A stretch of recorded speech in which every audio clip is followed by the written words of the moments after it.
Nearly a year ago, I set out on a quest to build the world's first manual Dodge Demon. That's about the same time I went to a salvage auction in the middle of the Las Vegas desert, found this extra toasty example, gave it little to no thought, and bought it.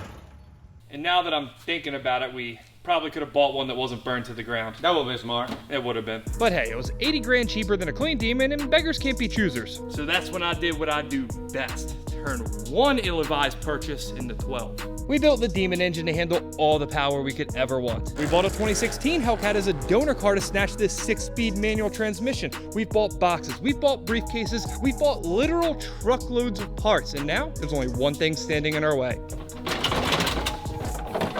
The chassis. It's still kind of junk. The body panels are held on by hopes and dreams. The headlight's held on by a zip tie. I'm honestly not sure which is worse. The engine bay's rusted out, the suspension's junk, but that's what this week's about. We're gonna get this ready for this, and all of that. We're getting the car ready for a drivetrain is the moral of this story, basically. And what better way to start off this massive amount of work we're about to do than with a little good old-fashioned procrastination. But to be fair, I've been waiting on some of these parts for a very long time. First off, from our friends at Steve White Dodge Chrysler, they sent us this radiator support. This is the one I planned on sourcing used, but after like 10 unsuccessful attempts to grab one off a donor car, I just had to order it new. Every single used one we came across had this plastic side piece broke off one side or another. And of course, the original one on the car, it's completely melted off. This is gonna finally allow us to fix that zip tie headlight problem, and hopefully that'll be the last of the zip ties we have to use on this project. Keep in mind, I said hopefully, though I do find it unlikely. Next up, this sway bar, which is incredibly light. We'll get into this in a little bit. The big box is what we're really here for. Of all the OEM Demon parts we ordered for this build, this one I wasn't sure we were ever gonna see. And in case you can't tell what it is because it's masterfully disguised in packing material, it's the hood. When I originally ordered this, Dodge couldn't even tell me if this thing was gonna be produced. You have to own a Demon, you have to provide them a VIN to be able to buy this. Apparently that doesn't happen often. I don't even think they had the correct tooling set up to do this. And for as cool as this is, for as hard as this was to acquire, what's in this box here might be even better. And no, I don't mean the top secret briefcase. I'm of course talking about what's in this box. This is our supercharger from Kong Performance. Believe it or not, it's the one that originally came on this car. Remember the one that was completely crispy, the lid was warped, it was all jacked up. In fact, is there an opposite of jacked up? Mint, probably? Mint. Mint's a good word for it. Our good friends at Kong Performance went over this entire blower. They inspected the internals, they gave us the okay to use them. Not only that, but they rebuilt the entire supercharger, and they did what they do best. It made it so it's gonna make just a little more power. They ported the snout, they put a smaller pulley on it, and they replaced the lid because our old one was unfortunately warped. Though this one does have the wrong badge on it, we're gonna have to do something about that. We can't have people think of my mint condition collector grade Dodge Demon's a Hellcat when they pop the hood. Truthfully, I have no clue what kind of power this is gonna make. My original plan was to leave power for way down the road. I just wanted to get the chassis sorted for obvious reasons. But when they asked if I wanted them to port it, throw a smaller pulley on it while the blower was there anyway for a rebuild, I just couldn't say no. Now, as much fun as I'm having opening new parts and daydreaming about a possible third 1,000 horsepower car in the collection, I think it's time we put all this to the side and get to work.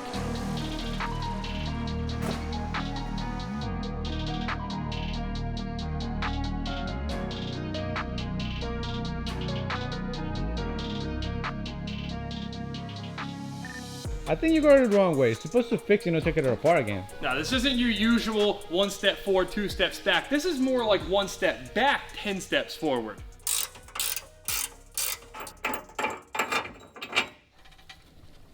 Now that we stripped that red eye last episode, we have everything we need to fill out this engine bay. We just can't do it while it's all rusted out. So we're gonna take this fire damaged, rusted out, bare metal engine bay and turn it into what the classic car guys like to call patina. My understanding of this stuff, albeit very basic, is that you slather this stuff over your rusted out box, and then no matter what, it will sell for $100,000 at Barrett Jackson. It doesn't say that in here. That's how it works, I'm sure it is. Do you actually measure that, or you just went by eye?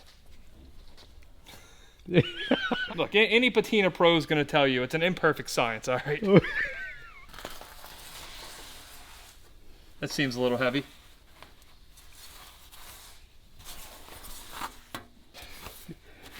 I don't think that's how it was supposed to work. So technically, they did say you were supposed to scrape off all the plastic, any sharp points, rust, anything that you don't want to seal in. Well, we're not going to do that because to me that just seems like patina left on the table. At some point I am planning on hitting the rusted areas of the exterior of the car with this stuff as well. I think when it comes to that we might follow the instructions, we might prep it properly. But as far as the engine bay goes, all this burnt plastic, shards of glass, and sharp exposed metal I'm coating over just adds more character. Look how dirty this stuff is turned. Oh my God. Whew. I know I might be making jokes about what we're doing here, coating over all this rust and bare metal, but this is exactly the look I was going for. A glossy, protected engine bay while keeping a look that you can only get from, well, quite literally a car fire. And after all, the whole patina thing started when classic car guys wanted to lock in that look that built up over decades. I know this probably built up over about 10 minutes, but I did want to keep it. It's unique and it is part of this car's story. Now, as cool as this is, I'm even more excited about the fact that basically anything we screw up, we can now consider patina. That's a great idea. For example, technically, patina. Crashed your car? Patina. Blew your engine? Patina. Patina. Built a 400 horsepower Nissan Juke? Definitely patina. Look, I don't know where we draw the line with this whole patina thing. All I know, this looks awesome, and once it dries, we can finally slap this engine bay together for the final time. While we're waiting for that stuff to dry completely, we're gonna use this time to sort out this mess of a front suspension. The assembly we just pulled out of the car consists of the Demon subframe, the original Demon steering rack, control arms, hubs, and struts from that 2016 Hellcat, and then the original Demon brakes, which are 4 pistons to clear those 18-inch wheels compared to the 6 pistons that were on the Red Eye. I originally threw this suspension together just to get the Demon rolling, and though we did technically take it for our first drive, we didn't go over 3 miles an hour, and it's going to need some attention before we do. The tie rods, they're all jacked up, that we do have replacements. The subframe, which is a bigger deal, has some damage back there, and we're definitely not going to be able to get away with using that. The original struts and springs on the Demon were absolutely trashed. We threw on these spares from a Hellcat, and though it is subtle, this one's bent on the bottom, so we're definitely not going to be able to use that either. So it would seem like with all this damage, the easiest route here will be to swap our brakes over to the Red Eye subframe and throw it right in the car, correct? Yeah, that's not going to work either because this one's also damaged, of course. So just as it's been at every stage of this build, we get to play yet another game of expensive Legos and try to make something work.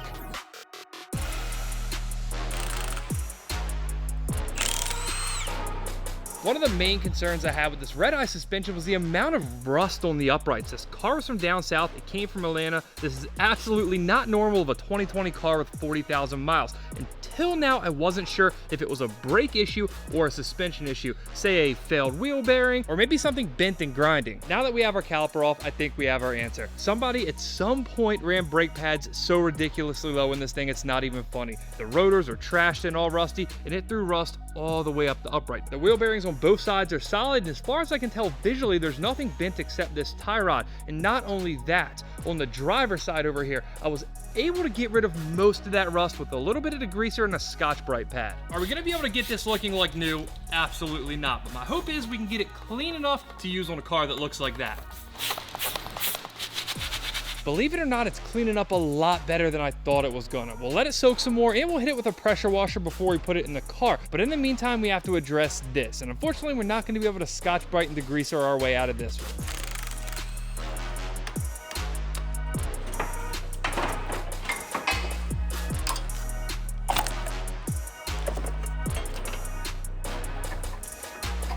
While only the passenger side is bent, I did find a little bit of damage on the driver as well, so I figured I'd rather be safe than sorry in a car that's going to be making a little bit of power and just replace them both. I did decide to reuse the outer tie rods. These look like they're perfectly intact, they're much thicker, the boots aren't torn, and they don't appear to be bent. And let's be honest with ourselves, if there is somewhere we can save a few bucks on this rebuild, we definitely need to do it.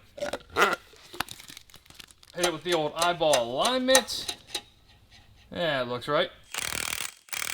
We'll lock these guys down because I'll definitely forget to do it later. And there we have it, a brand new-ish steering rack for the Demon. As happy as I am to have this crossed off the list, we're not quite done swapping stuff around yet. Next up, the struts. These are the ones off the Red Eye. They're a little filthy, but I think they'll clean up just fine. The struts are the same as the Demon, but the springs are a little too stiff. What we need to use instead are these guys. Factory Demon springs, they're like 20% softer. It's one of the things that lets the Demon do wheelies and other Demon-like activities. Man, you lower it now? You're gonna cut the springs? We know that's not what we're doing. What? I know you guys decided You're already like it. well aware of what we're doing here. Cut the shit. Anyway, I'm just happy to have survived one more time around the block with the most dangerous tool in the automotive industry, the spring compressor. Now, Fernando, you think we can get those cleaned up? What are you talking about? Patina? No, that's not where we want patina at all. You know why you got the pressure washer out? I just hit that rusty upright for the first time. That's the line I drew. That's what I power washed. That's what's left. I think this is gonna work way better than I thought it was gonna.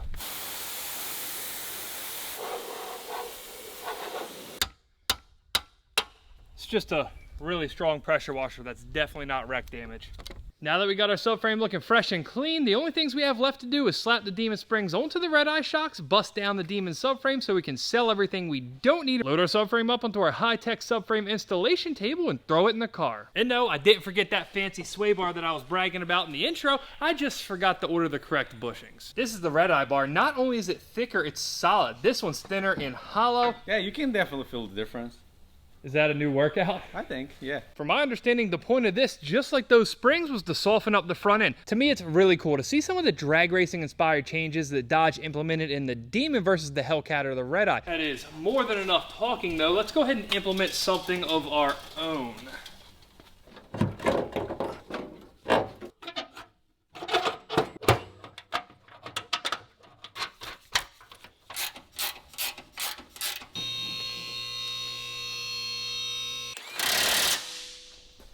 Right in the eye.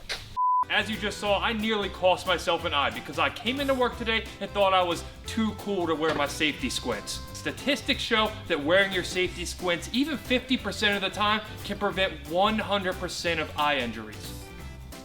Remember guys, using one of these without one of these is never okay. This has been a ScrapLife Garage Safety PSA, where safety is a concern. I can't even begin to stress how good it feels to finally have the correct front suspension in this car. No more bent temporary suspension. No more it works for now mentality, if you know what I mean. Now that we got this wrapped up, I think it's about time to talk about this engine bay, and it looks awesome. I didn't really know what to expect when we laid this stuff down. It finished to some textured semi-gloss. I guess that's the best way to put it. Some parts of this engine bay just turned out beautiful, especially the firewall. I know it's technically ugly, but I really like it. Covering up some plastic with that stuff turned out awesome as well. I can't think of a more fitting way to have finished this engine bay. There's just so many textures and different finishes. I can't say enough good stuff about it. If I had one single gripe, though it's completely on me, it's this. On the one area that looked good, I streaked soot through it. Looking back, I should have used a fresh applicator pad. That would have remedied that, and it's something to keep in mind for the exterior of the car. I'm impressed the amount of time that you spent cleaning and prepping this car. You know what I'm even more impressed by? What? The fact that now that it's patinaed, I'm never gonna have to clean it again. No. That's how it works. More importantly than how this engine bay looks is the fact that we can start dressing it. We do have to leave ourselves access to drop the engine in next episode, but there is a lot we can fill out. So the first system we're gonna put in this car are the hydraulics, the brakes, the clutch.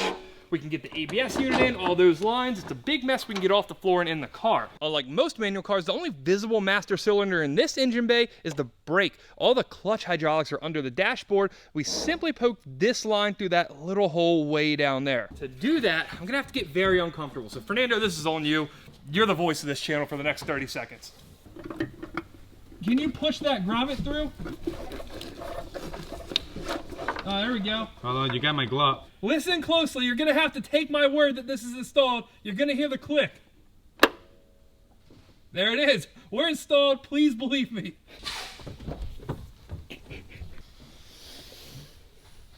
Because of the fact that we don't have a dedicated clutch master cylinder reservoir, it has to get its hydraulic fluid from somewhere. In this case, it's going to be the brake master reservoir. I think we can just grab it off this untapped nipple. I presume this is the same master cylinder. It's simply plugged on the automatics. I'd also have to assume that on a true manual chassis, there's a dedicated spot to run this line through. We're simply going to cut a hole in that grommet and run it through there.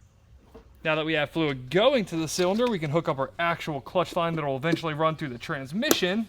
On the clutch side, we're ready for the transmission. There's nothing else we have to do. We'll just tuck it in that hole so we can forget about it for a little bit. On the brake side, it's time to install this monstrosity. Can't keep working on this car with no glass, nothing in the engine bay. At some point, we're gonna have to work on something that resembles a complete car. You know, not to imply this wasn't a car before, because it definitely wasn't a shell. You're getting into the point where it's gonna be a complete shell. I give you that.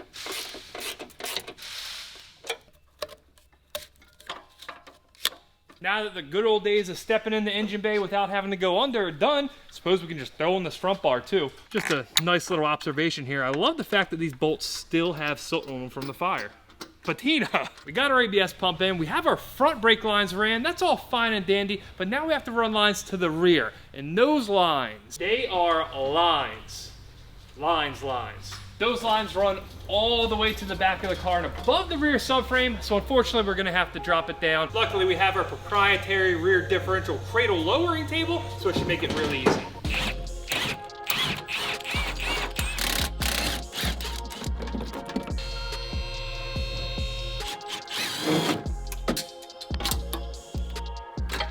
I don't even know where to start with this thing. It's almost too massive for me to handle.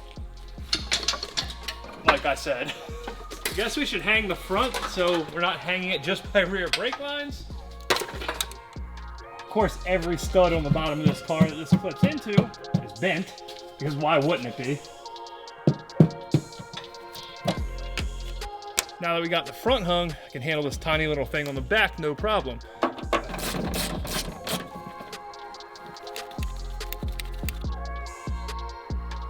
That's lines down, that's a complete ABS pump down. The only thing we have left to do to complete the entire brake system on this car is connect the rear brake lines to the rear calipers once we throw that back up in there. But before we do that, we're gonna take advantage of all this space we have freed up and finish one more system. You could say it's a pretty critical system, much more important than the brakes.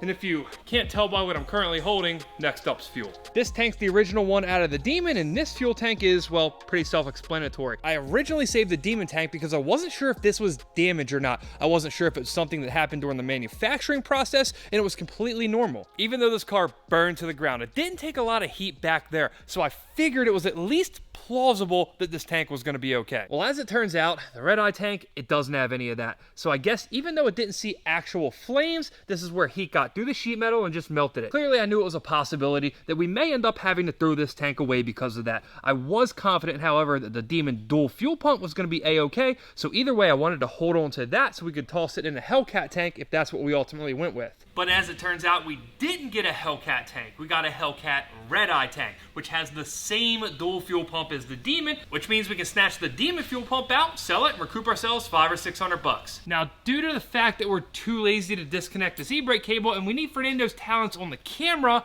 we're gonna do this in the most inconvenient way possible. What is that? You're gonna dance before figuring that? out which direction it goes. It goes this way, right? Yeah, we're good. Everything's fine here. Let me clean the loose hardware off the top of it. All right. Now I got the balance figured out. Here we go.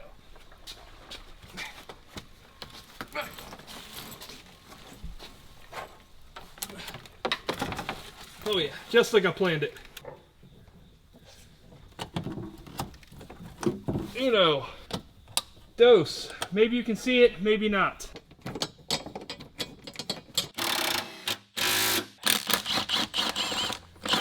Get what's left of our old e-brake cable out of here. And now it's time to put our diff back in the car, and I think we're gonna try to do it a little bit differently. Send her up.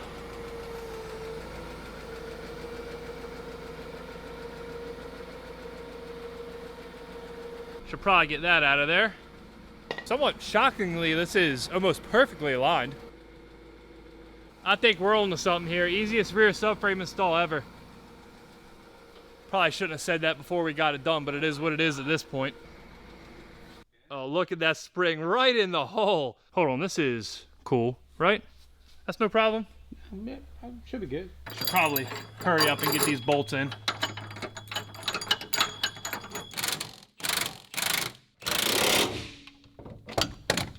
All right, get this forklift out of here before the inspector comes.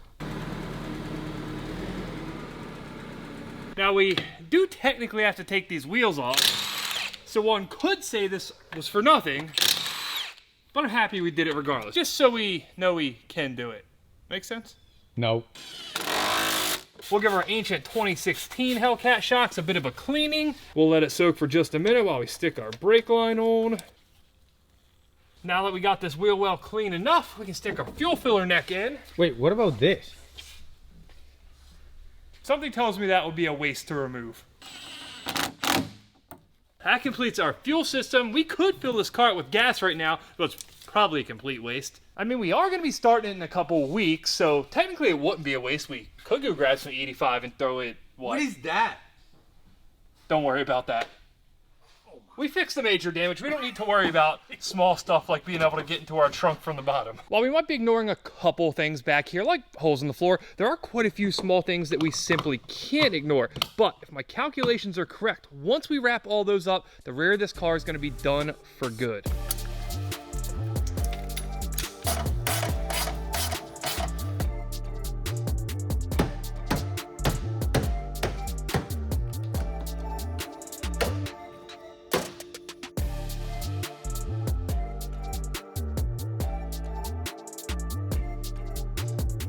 Trust me, I'm well aware it's way too early to put a battery in it, but I did say I wanted to finish the back, and it's not technically finished till we do this, so the old battery exploded, it corroded the old tie down. Luckily, we had about 10 more of these things to go around, so we don't have to put junky parts in here.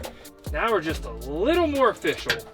And I say a little more official because this is about this much better than having a jump box sitting back here. But hey, now we can throw our trunk interior in. What I actually meant to say was we can install all the trunk interior except the bottom panel because this one was burned to a crisp and I have yet to find a suitable replacement. We'll handle that whenever we manage to find one in good condition, but either way, the rear of this car is finally wrapped up completely. We've done all the emission stuff under the fender liner, the entire fuel system, the brake system, the rear bumper is fully attached. We don't have to take that off anymore. And now we get to move on to fixing an issue we ran into last episode. But thanks to some of you guys, we're going to be able to fix it super easy.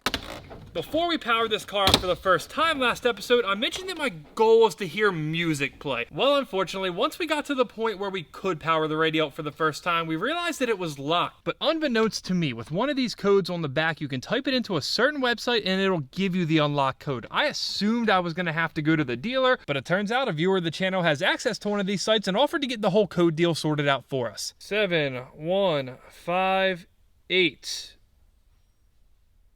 Done. Hey, this is far from the only time you guys have reached out in the comments offering to help if I don't know what I'm talking about, which is quite often if we're being honest. Trust me, I appreciate it more than you guys can imagine, and the builds and videos are better for it. Those of you guys who were really paying attention last episode might recall that that wasn't the only issue we ran into on the interior. When I tried to install the center console, it wouldn't sit down all the way. This console has the provision for the automatic shifter to bolt inside of it, which we no longer need. Let's see if my demolition skills paid off and see if we can, oh yeah. That is plenty of room. If anything, I cut too much. Previously, you couldn't even see this metal transmission tunnel, much less the hole leading to the floor where the shifter is ultimately going to come through. This entire section of the center console was blocked off with plastic. It had 4 mounting bolts that held in the automatic shifter, but now we clearly have all the room we need to install that shifter rod and bang gears properly. I think it's about that time, Fernando. Well, it does work. Of course, we can't let you guys listen to it because we'll get copyrighted, but you have to take our word for it. Now, it wouldn't be the Demon build if something didn't go wrong. The passenger speaker, for whatever reason, isn't working, but we'll take care of that later. We have much bigger things to deal with now. Before we throw the rest of the front end together, we have to take care of these headlights, and this is something that should be easy, but it's not going to turn out that way. We have some decisions to make. As far as the passenger side headlight goes, I know we're going to be good on this one. This is the original one out of the Demon. We've just cleaned it up really nice. Where we're going to run into issues is this big driver side graveyard of headlights over here. Fernando, do the honors and hit the headlight, please. And that is because this Demon headlight happens to have a Demon logo in it, which I did not realize until we powered it up last episode. Looks awesome. The problem is we definitely don't have a headlight to match it. I tried to see about buying just this rear projector assembly that bolts onto the headlight housing that projects that Demon logo. Unfortunately, you can't buy it separately just with the complete headlight, and that's back order with no ETA. So we're left trying to cobble together something out of these 3 headlights to make it work on the driver's side. There's not one single headlight here that we can just throw in the car and use as is. The first one, even if it weren't blown in half, this is a halogen headlight. It doesn't have the HID box on the side like this one does. It does, however, have that projector on the back, but I don't recall what car this headlight's out of, so I don't know what it's gonna project. Guess this one's a regular Hellcat. A couple months ago, every bone in my body would have said that this was gimmicky. Maybe it's because I'm a Mopar guy now, but I kind of like it. I am curious to see if the projector on headlight number 2 here, which is off that purple red eye, is any different. They are, unfortunately, completely the same. One's a passenger, one's a driver, so they are facing different directions. I do think it would have been kind of cool if they figured out a way to put, I guess, a red eye in there, but hey, I'm not a Dodge engineer, as you guys have heard me say multiple times. Putting logos to the side for a minute. Headlight number 2 is a complete intact headlight. It has a little bit of purple overspray, but hey, we have a purple fender too. It wouldn't be that bad. Problem is, just like headlight number 1, this one's a halogen headlight. So that means our only option as far as actual headlight housings go are this one. It's a proper HID headlight. It's clean, it's not broken. But unfortunately, this one doesn't have any logo whatsoever. Normally, if we were rebuilding a Demon the proper way, there's not a chance we would stick this thing in here. I'd roll with no light. It doesn't make any sense whatsoever to have a Hellcat logo on a Demon. But on this Demon, which we are certainly not building the right way, I think it makes perfect sense to have a Hellcat logo in it, considering the car is built out of like 80% Hellcat parts with a little bit of Demon sprinkled in. As if this car wasn't going to be confusing enough to people when they see it in public, I figure why not just give them one more reason to be confused. But hey, if the VIN says it's a Demon, we didn't swap chassis, it's a Demon. Fernando, the lights one more time, please. I mean, it's kind of cool. It's kind of cool having a Demon logo over there and a Hellcat logo over there. I think it represents this car perfectly if we're being honest. Now, just like the rear end, before we can finish up the front and throw our hood on for the first time, there's a lot of tedious stuff we have to knock out. So much, in fact, that we're not going to waste any more time talking about it.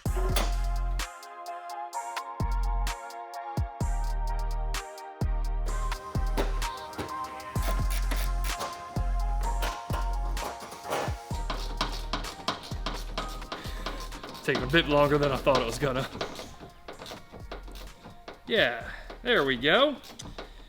Anyway, last time we had the bumper just kind of tossed on loosely. It didn't fit very well. Now we have the thing completely installed, all the correct hardware, and it still fits horrifically. I mean, truly, this thing fits like absolute garbage. I don't think there's any possible way that I'm gonna get this cut up narrow body bumper that we modified to be a wide body bumper to fit as well as I'm gonna want it to. Normally stuff like this would drive me absolutely insane, but I know sooner or later we're gonna get a car in with a good wide body front bumper, and until then, we're just gonna have to deal with it. Trash bumper fitment aside, I'm super thrilled to be done with all the tedious, boring little stuff that once again took us all day on the front end, and now we can move on to something I've been waiting for a very long time. We just need to find ourselves the perfect workbench.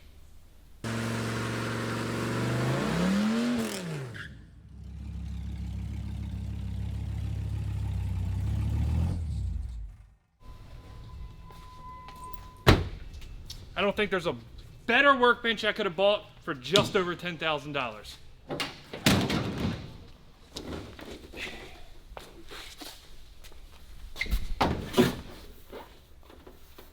I don't think that's gonna work. It's too small.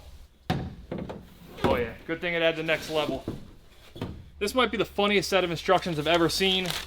13 steps to outfit a hood. Seems kind of ridiculous. We don't need it. What are you talking about? That's a collection item. Well, yeah, I'm going to pick it up off the ground and collect it. I'm not reading it. That was for emphasis. Jokes aside, it is pretty cool that Dodge put together this awesome kit to outfit this hood. We have alignment tools. They even give us alcohol pads. It is 100% complete. These little plastic things are supposed to go in the corner here, I believe, and it helps you align this thing straight.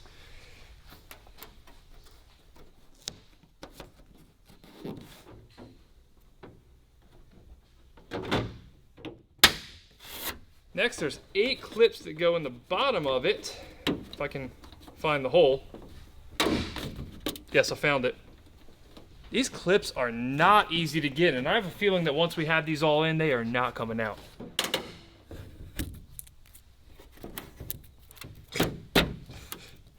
This is going smoothly. Are you sure you're supposed to leave those on it, like the front lip cover? No, we got that covered too. Once we, get this car driving and on the road, I got a plan. At speed, this hood's gonna be taking in a ton of air, and it's all gotta go somewhere. In this case, it's gonna go through this, but not before we trim it with this thing. This is the last part to this entire air grabber intake system. We stick it on here with the bolts that Dodge did not include on this one. Yeah, That's about right. Once we get the air box in the car, this plastic flange is gonna seal down on it and force all that air into the intake filter. I know this feels way more important than it actually is, but I've been looking forward to this for quite some time. Now, positive this is gonna take quite a bit of adjusting, but as long as there's not like a 2-inch gap between one of the fenders, I think we can work it out. Let's do a quick gap check here. The back of the purple fender, it's pretty terrible. We do have some room to take that in. The middle of the purple fender looks okay until you look at it from that angle and realize the fender's up like 5 millimeters. The bumper to hood, that is steady.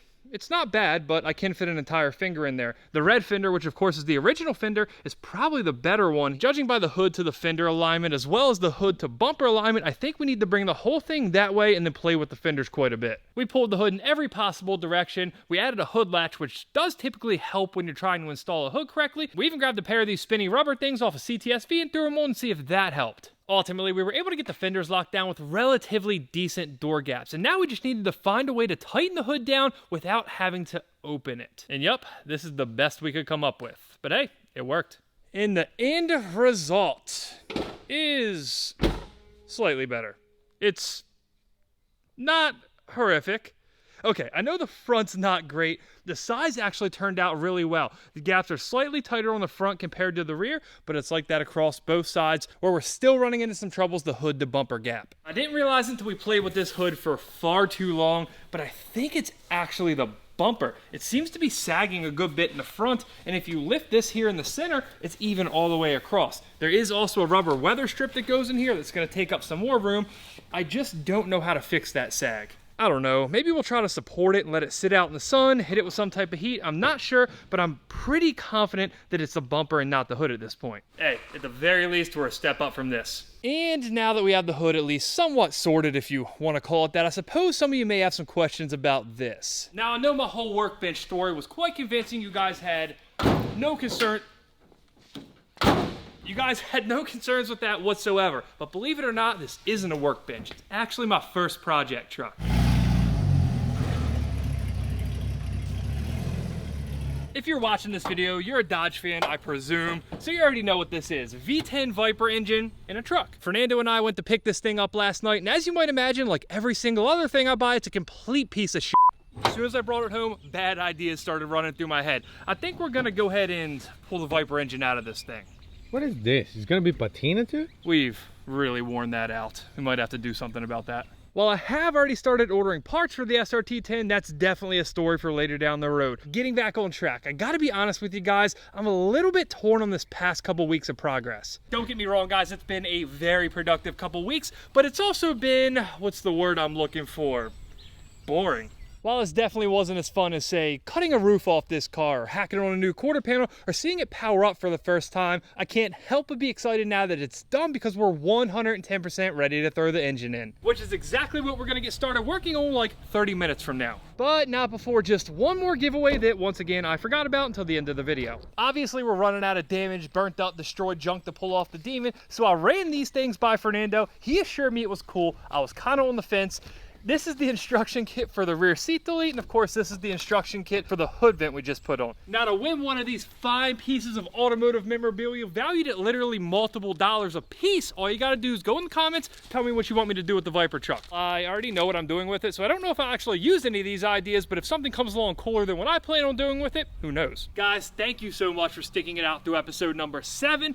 If it came across as boring as it's felt to me, you deserve that thanks. But now that it's time to put an engine in this car for the very first time, I do have a feeling that this is the last time we're ever gonna use boring to describe this project. And with that, I think it's time to go get to work. Patina.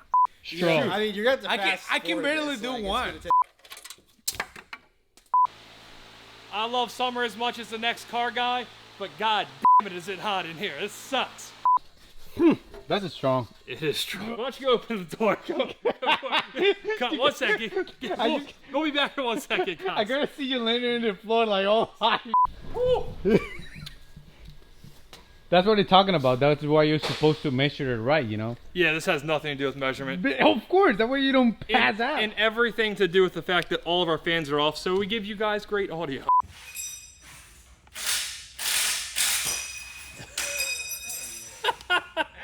Is it working? Doesn't look like it was working. The stupid thing ran out of gas. So this is the kind of issue that you have running a V10, right?